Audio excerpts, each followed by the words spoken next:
Ghana Garforce. I'm now visiting Mogadishu in Somalia. It's my first time here in the capital, and it's quite a unique experience. Not many tourists come here for natural reasons, but the people, they are absolutely charming, very lovely, very welcoming.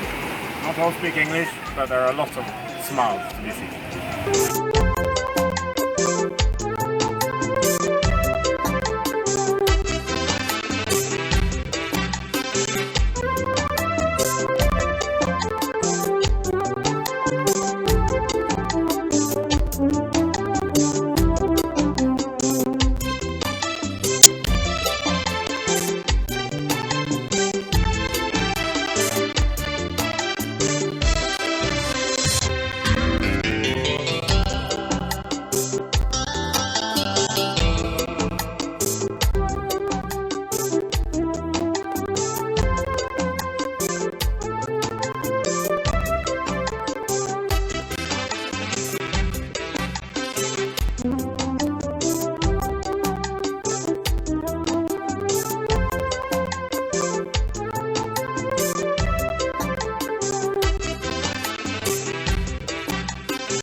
Somalia, Mogadishu.